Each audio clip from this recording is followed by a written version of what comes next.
When you think about the bar exam, do you start breathing more rapidly? Maybe you start crying? Feels pretty awful? If so, stick around for today's tip. I'm going to talk about the importance of emotional maturity on the bar exam and how you can get the mastery of that particular challenge.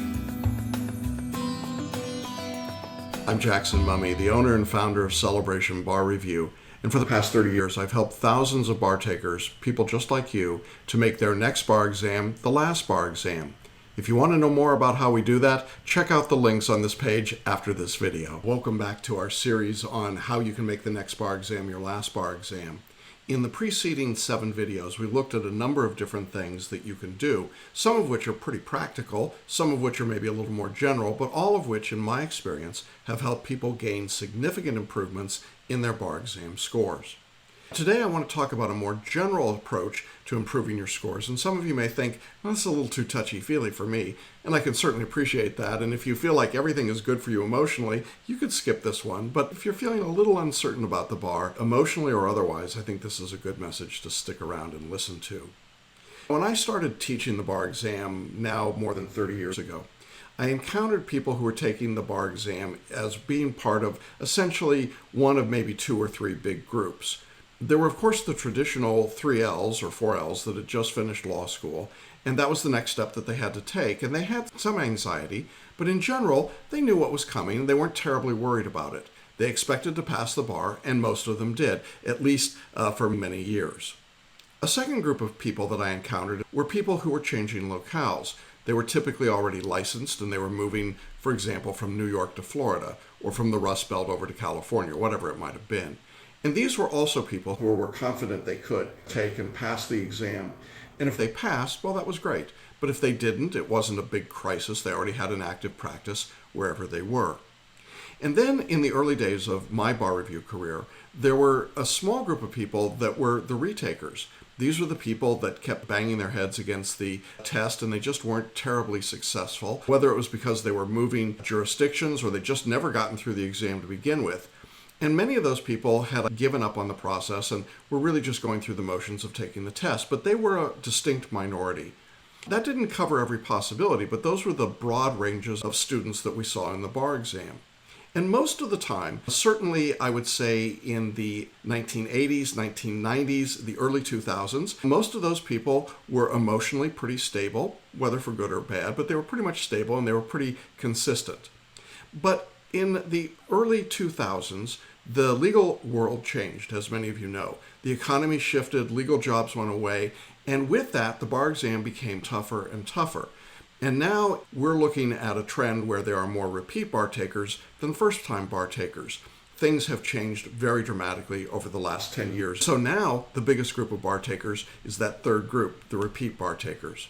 But even among the 3Ls, who typically would have been the normal, neurotic law school student that goes off and does it, gets crazy for a few weeks and then gets over it, we have a much higher percentage of students today coming out of law school who are really, truly anxious.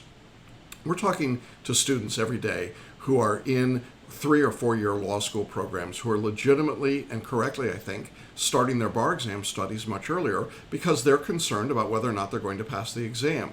Their law schools agree because they're now including bar review as part of the curriculum. We have students that typically are facing $100,000 to $200,000 worth of debt and who absolutely cannot and will not be employed at a position outside of the practice of law that will pay off those debts. So they have to pass the bar, and they're amped up emotionally as they come in to take the exam.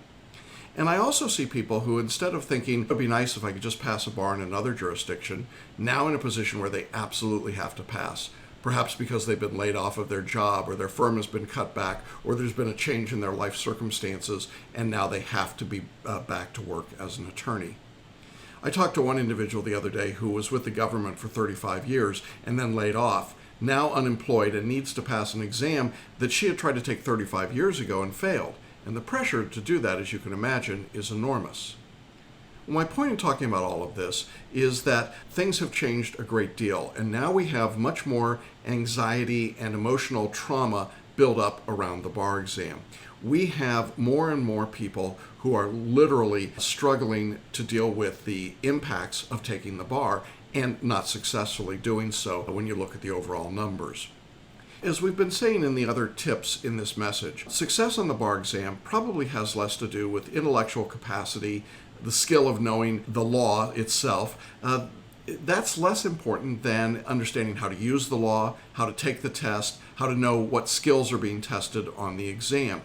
It has less to do with one's ability to memorize and recite elements, which we don't think is important at all, and much more to do with the ability to write clearly and concisely, to find principles of law and to address those. All of those things are changes in the overall paradigm. But underneath all of that is the bar student's emotional maturity, because without that maturity, if you are succumbing to the external pressures, the things going on in society, in the economy, people leaving their careers, leaving their homes, leaving their home countries, coming to start a U.S. law career for a foreign trained attorney, for example, the pressure that many people feel right now can be utterly and totally debilitating.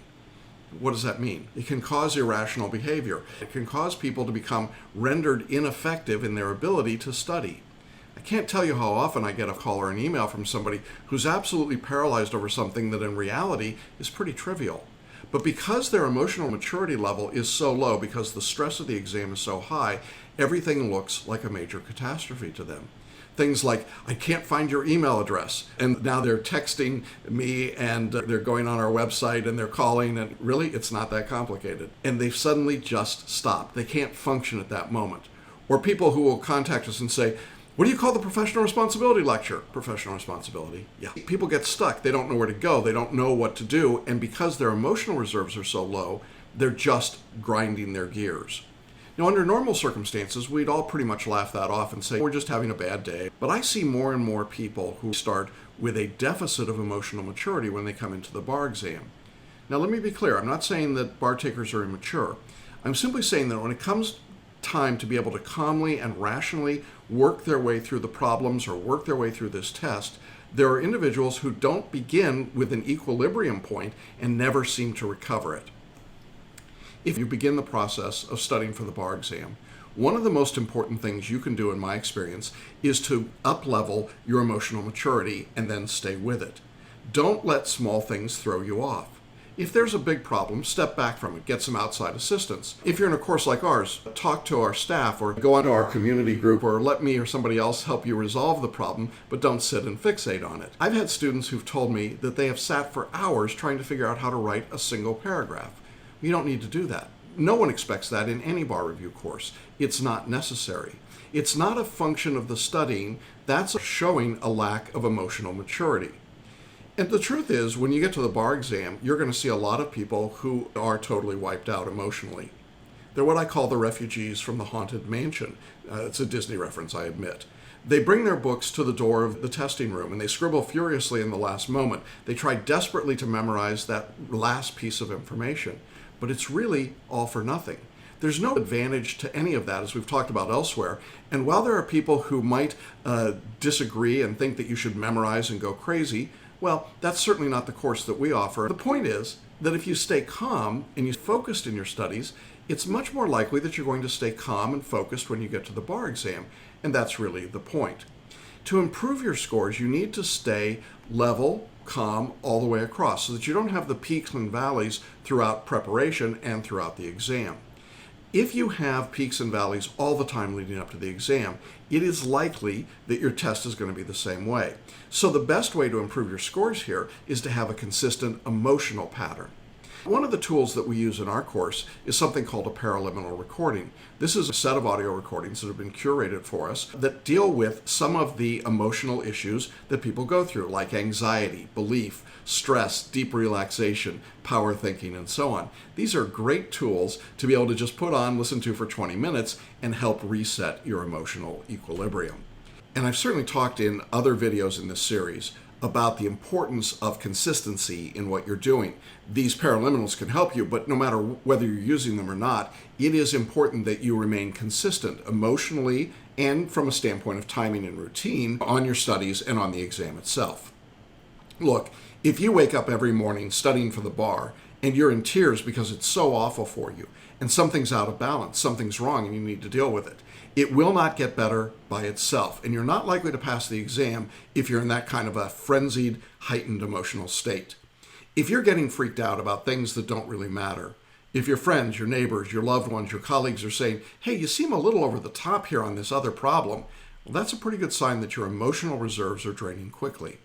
The reason that I talked about those 3 different categories of bar takers at the beginning is I wanted to make clear that what's happening right now is systemic. It's not individual. You're not the only one feeling that way.